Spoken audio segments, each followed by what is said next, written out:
From the High Definition Production Center of Troy University's Broadcast and Digital Network at Troy, Alabama's International University, this is Troy TrojanVision News.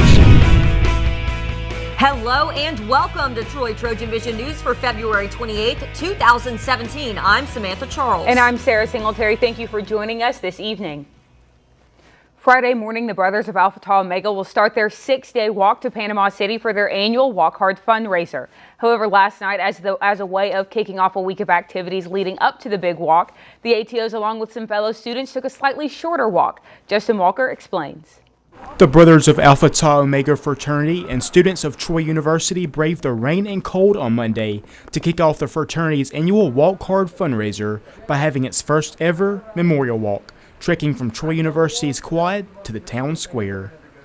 So today is first year we're doing the memorial walk. We've got our walkers, some people from the community out here. We're going to be walking from the quad all the way to the square where we're having a spirit night. It's going to be music. All the restaurants are doing a spirit night for us, so it's going to be a great time. As the Brothers of ATO were facing these outside conditions, they are trying to keep in mind their main reason for this walk. These men are dedicated, and we're out here in the pouring rain. We're excited. We're ready for this. It's because we recognize what the men and women that we're raising money for, what they do for us. They would never complain about this, and them getting injured, becoming wounded warriors, they don't complain about that, and they do it for us. So this is the least we can do, to be out here in the pouring rain in memory of them, and people that fought and served on our behalf, and they don't even know us. So we're excited. For one ATO brother, the walk was important because it hit close to home. I decided to walk today because of both of my older brothers were Alpha Tau Omegas at Troy, and they both did Walk Hard. My father was in the Navy, and I want to serve him in this little minute way that I can. And my brother's also an officer in the Air Force, and I want to show them the love and respect that they deserve as ATO brothers, and just the love and respect that they deserve for serving this country. And I'm really pumped, and I can't wait to see what this week holds for me and my brothers. Alpha Tau Omega will begin its annual Walk Hard fundraiser on Friday by walking from Troy University to Panama City, Florida. Justin Walker, Troy TrojanVision News. And once again, the ATOs will start their walk to Panama City for Walk Hard Friday morning at 8 a.m. on the Bibb Graves Quad. On Saturday morning, some runners added a little color to their lives thanks to Kappa Delta Sorority as a way to fight child abuse. Anna Kate Patterson has the story.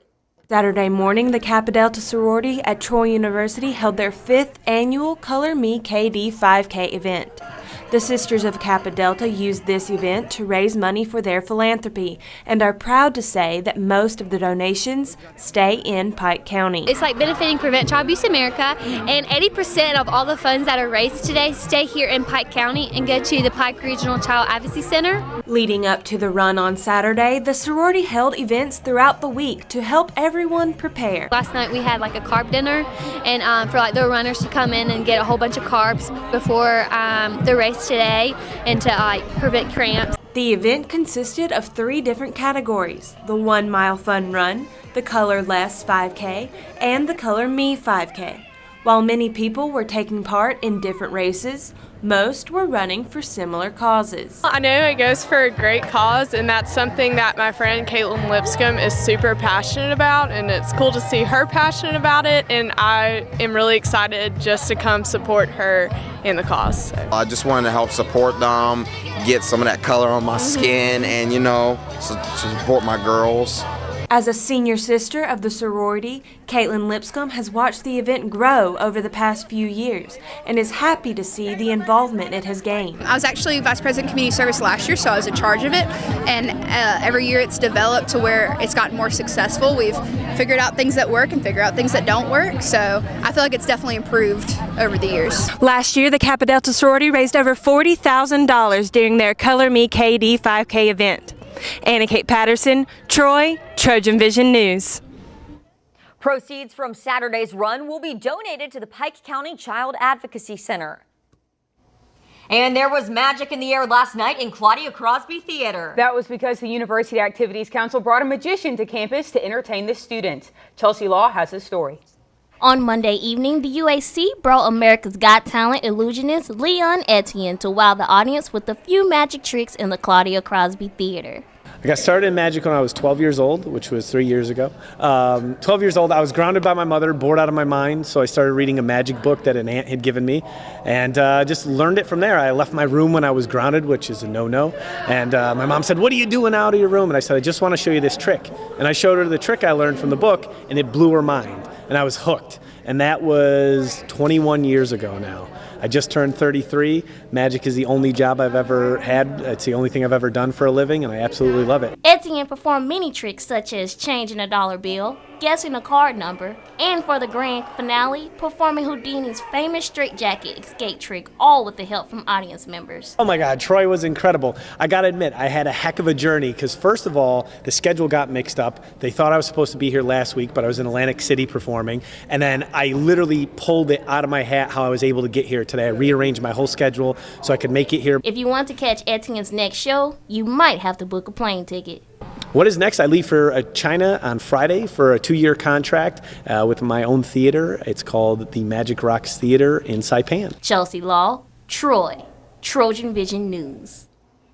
The next UAC event will be Dollar Movie Night Wednesday at the Continental Cinemas. Now, the latest in Trojan sports on Troy TrojanVision News. Thanks for sticking around and welcome to Troy TrojanVision Sports. After a tough fight in Arlington, Texas, the men's basketball game fell to the Mavericks 82-67. Troy had a strong start to the game, leading 7-2 merely 2 minutes into the game.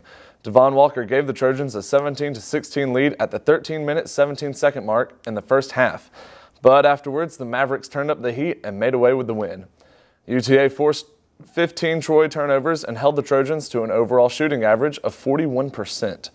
The Mavericks went on to a 15-5 run to close the first half and eventually take home their victory. The Trojans' next contest is against the Red Wolves of Arkansas State. That game will be at 7:30 Thursday night in Trojan Arena. And if you can't make the game, don't worry. It will also be air on ESPN3. The Troy softball team closed out the Troy Classic this past weekend with a record of just 1-4. The team took its only victory from none other than Pittsburgh, who is ranked at 19. Troy then fell twice to Lipscomb and southeastern Louisiana. The Trojans are now in battle against the Rattlers of Florida A&M in Tallahassee for a doubleheader. Head coach Beth Mullins is proud of the way her pitchers took to the mound and is ready to readjust for today's 2 games.